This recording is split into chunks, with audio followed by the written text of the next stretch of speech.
Welcome to another explainer. Today, we're diving straight into a step-by-step guide for creating the absolute ultimate crispy pork belly. We're going to view every single step of this recipe in high-definition clarity. Seriously, we're not just cooking today, we're literally engineering a masterpiece, going from raw ingredients all the way to a finished product that hits all those beautiful, high-contrast, warm tones of golden brown perfection. Let's get right into it.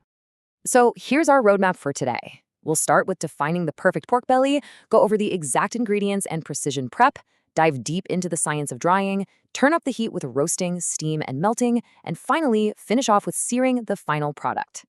All right, section 1, the perfect pork belly, engineering the ultimate crunch. We are tackling that universal heartbreak of chewy, soggy pork belly skin. If you've ever spent hours roasting a piece of meat only to end up with a rubbery, sad-looking rind, yeah, you know exactly what I mean. But today we're fixing that with pure food science. Our goal is to transform this fatty, unpredictable cut into a precisely engineered culinary artifact. We're talking about a crust so glassy, so incredibly crisp it actually shatters. And the crucial point here? That gorgeous crackling demands high temperatures and absolutely zero moisture. So, lowering this moisture is the absolute scientific secret to unlocking that crunch we all crave. In the food science world, we actually measure this as water activity. Basically, it's the amount of free moisture on the surface of the skin.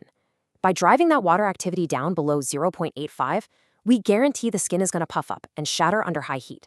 Plus, it halts microbial growth and stabilizes the meat perfectly. Moving right along to section 2, ingredients and precision prep. Let's look at building that flavor profile.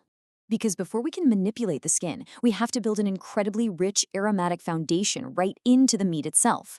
You're going to massage a highly concentrated, flavor-packed dry rub directly into the meat side of a center-cut skin-on belly. We're talking a beautiful blend of 5-spice powder, white pepper, kosher salt, sugar, and a touch of garlic salt. And hey, for an extra authentic Cantonese flair, you can follow that up with the savory ground bean sauce marinade. But listen, this is absolutely crucial. This only goes on the meat side. You've got to keep that skin completely clean. Just picture it. The high contrast beauty of those warm-toned, earthy spices sinking deep into the pristine white fat of the scored meat. It really sets the stage, you know? The visual is honestly almost as good as the aroma. Now, about that scoring, this isn't just decorative, it's literal hydraulic engineering. You're creating microscopic vapor escape channels for steam. If you cut too shallow, steam builds up pressure and violently separates the skin from the fat. But if you cut too deep, you lose moisture from the meat and end up with a dry roast. You really want to use a ceramic-tipped knife or a razor, cutting exactly 3 millimeters deep, straight down at a 90-degree angle, spaced about 6 to 8 millimeters apart. It's precision work, for sure. Which brings us to section 3, the science of drying, where we're extracting the moisture. Okay, this is the absolute most critical phase of our recipe. You literally cannot skip this. This is where we battle the mortal enemy of crispy skin, moisture. First, you parboil and clean the skin. Then, you poke tiny holes all over it, honestly as many as your patience allows. What's really fascinating here is the next step, applying white vinegar and a thick salt crust. The vinegar actually softens the skin and drops the pH to accelerate browning later on. Finally, you pop it in the fridge, completely uncovered, to air dry. 12 to 24. That is the exact number of hours your pork belly needs to chill uncovered in the fridge. I know, it's a waiting game, but this resting period allows the cool, circulating air to pull moisture right to the surface where your thick salt crust can soak it all up. And if you're wondering if this is really worth it, just look at the numbers. The data proves that using this salt desiccation and vinegar method bumps your crackling reliability from a coin toss 58% up to a staggering 94%. It's a total game changer. It also drops the surface pH from 5.8 to 5.3, which ensures beautiful browning later without any of those burnt fat aromas. Oh, and a quick pro tip here. Absolutely never use iodized table salt. Always stick to non-iodized flake or coarse kosher salt. Iodized salt contains anti-caking agents that form insoluble residues. Basically, it completely inhibits the drying process and leaves behind this nasty metallic off-note. So yeah, definitely avoid that. All right, section 4, roasting, steam, and melting. It's time to apply the heat. Now that our pork belly is perfectly dried, we need to induce the melting of the fat and the breakdown of collagen. You've got two paths here, the air fryer or the traditional oven. The air fryer gives you aggressive 400-degree Fahrenheit crisping. It's super fast, and the circulating air quickly renders the fat in under an hour. On the flip side, the traditional oven method is a slower roast at 375 degrees. It uses a tray of water underneath to generate steam, which protects the tender meat while the dry heat aggressively attacks the skin. If you go the oven route, you get this incredible dynamic where, as the quote says, there's going to be steam buildup, and all of this salt is actually going to cake together into one solid piece.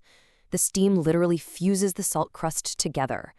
You then crack that whole piece off to reveal the beautifully dried skin beneath. Then, you crank the heat up to around 425 degrees for the final blistering. This is where we trigger the Maillard reaction, or the Brûlée effect. It's a targeted, high-heat surface reaction. The collagen breaks down, the proteins denature, and sucrose caramelizes into a deeply browned, aromatic crust. This is exactly what gives the pork belly its distinctive, absolutely irresistible flavor. Just imagine viewing this process in stunning high definition.